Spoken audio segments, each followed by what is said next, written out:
Hello, Charger Nation. I'm Denise. Today is March 17th. Happy St. Patrick's Day. We're going right into it with your Charger Report. Everywhere you turn it.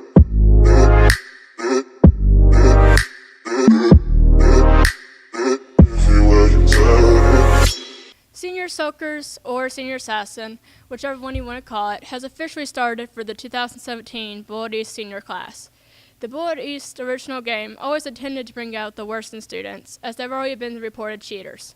The game has been started for less than 24 hours, and a reshuffle is called for. The reshuffle angered some students, but others say it was the right move.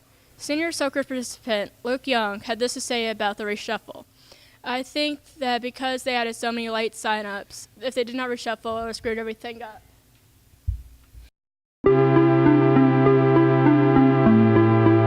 The date has been announced for Into the Woods performance. The performance will take place at St. Francis Xavier Church, April 27th through 29th. Carrie Foster is performing as the witch. Brooke Wise is playing the baker's wife. Brooke Wise says it's one of my favorite musicals. She also said that she loves her part.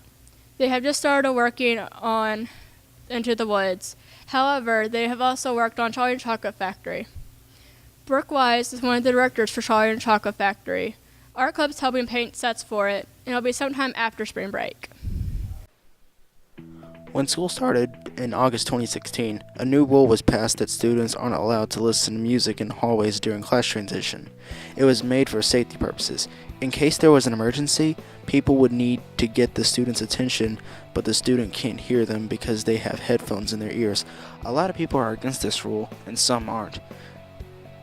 I'm going to take the time to interview some people and see what they think. My name is Jacob Creech, and I'm here with Zach Riley, Bailey Card, Clay Welty, Mason Hillard. And today we are going to talk about headphones in the hallways. So, what do you think about the rule where they don't allow headphones in hallways between classes? I honestly don't really like it, at all. People should listen to music whenever they want. I think it's pretty stupid. I think students should be able to do whatever they want. I don't think it's right because kids like to listen to their music. I think it's not good because a lot of students like to listen to music because you can't do it in class. You might as well allow them to do it after class. Do you think wearing headphones in between classes are a safety precaution? No, not really. No. Kind of, because if the teacher wants a kid, they will need them, and they can't hear them if they have music in. Me too. Do you think headphones are a safety hazard for students? No, because they're just headphones. If they get pulled out, there's nothing wrong with them. No, I don't. Not really. No. So there you have it. So that's a couple of opinions about this rule. Until someone changes the rule, everyone will have to not wear headphones in between class transitions.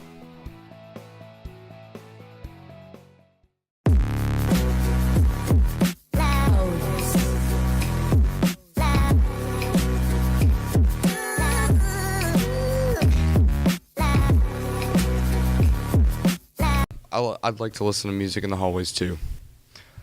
Last Saturday, Trump stated that former President Obama wiretapped Trump Towers. Some people are saying that former President Obama is collaborating with the Russians to take down the Trump administration. Bullitt East student Justin Deffler had this to say. It's some pretty bizarre accusations, but if the president believes that this is happening, then he has the right to accuse him of it. Deffler is right. These accusations are weird, but if the president believes that Obama is in cahoots with the Russians, then he has the right to fight back against him. There has been no reference to the wiretapping by Obama himself, but his team stated that the accusations are simply false.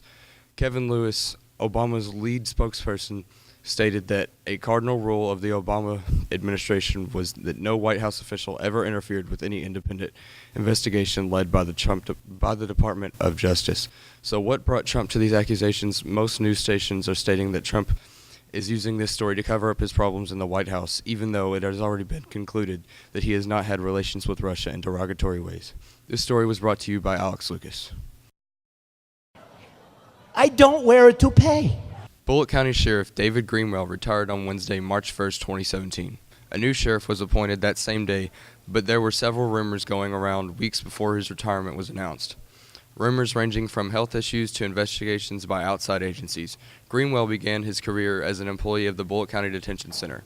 He later became a deputy in the sheriff's office and worked until he was forced to resign by then-Sheriff Paul Parsley. Greenwell challenged the forced resignation and won at a higher court. Greenwell would then go on to work for the Pioneer Village Police Department, where he would ultimately serve as chief. Greenwell was forced some bad publicity over the last several years. Several employees have filed lawsuits against him after being let go by the department. 2 lawsuits are still pending in court. Donnie Tunnell was appointed by Bullitt County Judge/Executive Mulaney Roberts to serve out Greenwell's remaining 21 months as sheriff. Roberts chose Tunnell because of his 34 years of experience in law enforcement. There has been a lot of controversy surrounding the Bullitt County Police Department over the years, but Tunnell believes that he can get a handle on it. I asked my grandfather, who has lived in Bullitt County most of his adult life, about Greenwell's replacement. He says that Roberts made a good choice. Tunnell has a ton of experience and does not plan to run for that position after serving out these remaining months. Therefore, he will make choices that are best for the department, not what's best for him. That makes good sense to me. This story was brought to you by Grayson Payne. Alex and Zach with your Red Zone Sports Report.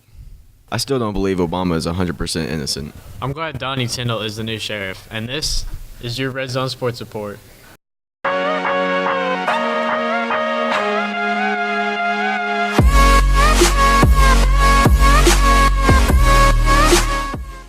The Bullitt East Chargers ended their season on Wednesday, February 22nd, with a loss to J-Town. This was the opening round of the 24th District Tournament. The Chargers were leading at halftime 38-29, but had several missed opportunities to extend the lead in the first half. It was a tough loss for the coaching staff and the fans. The team appeared to be peaking and healthy just in time for tournament play, and the Chargers were outscored 24-11 in the third quarter and were unable to get back on top. Coach Couch said, "It's one of the biggest losses in my 19 years of coaching." Coach believed that he had a team that could play in the regional final, and it was hard not to be a part of that. Couch gave credit to J-Town after the game, stating that they made a lot of shots and played about as well as they could play. Even though the Chargers started 4 seniors and 1 junior in this game, this group of players had very little postseason experience. Just a year ago, the team started 5 seniors that had a lot more postseason experience to help them in the district and regional play. He clocks Bautista. The Charger baseball team started their season this week. This has been a long-awaited journey for the Chargers, and they have high hopes for the season. Jerry Reardon has this to say about the upcoming season. "I'm excited for the season to start. We've put in a lot of hard work this offseason to get back to where we were last year, and it looks like we could have a really exciting year." The Chargers' first game is against Fairdale at Bullitt East. East lost against Fairdale last year, so hopefully they can pull out a win this time around. This has been your Red Zone Sports Report. Thanks for watching. Good luck to the girls basketball team during the regional tournament. In order to be the man, you gotta beat the man. Said by WWE Hall of Famer Ric Flair, and this is Plugged In.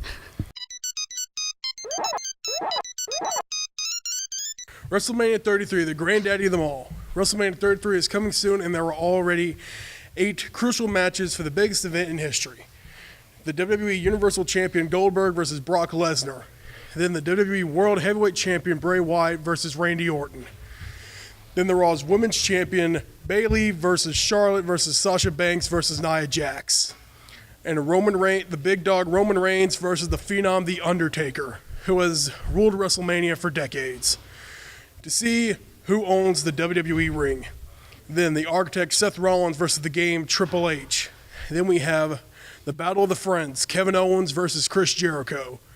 Then we have the champ John Cena and Nikki Bella versus The Miz and Maurice. There will also be the Andre the Giant Memorial Battle Royal.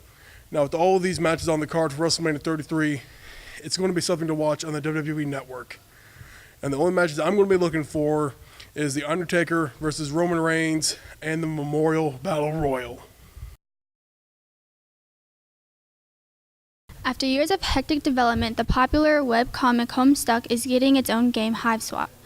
After an unfortunate event with the old development, the game is finally back on track with its new developer, Wet Pumpkin. The first episode of the game is set for early 2017, so it's been quite the wait so far.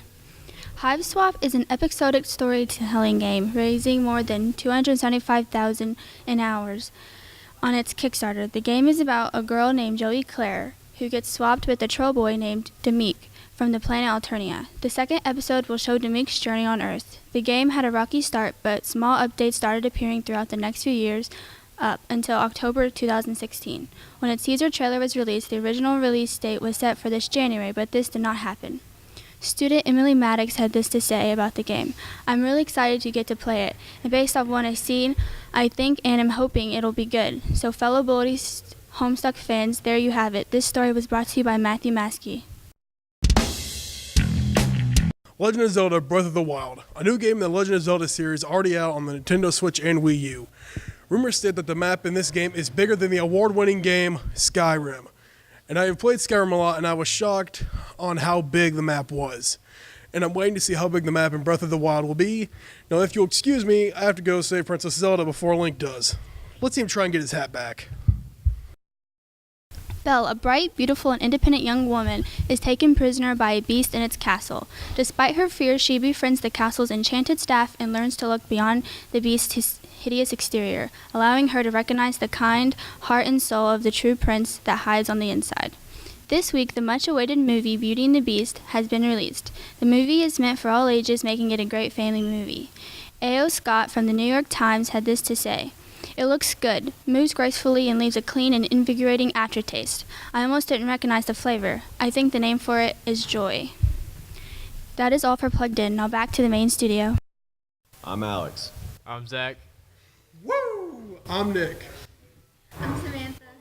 And I'm Ethan, and make Charger Nation great again.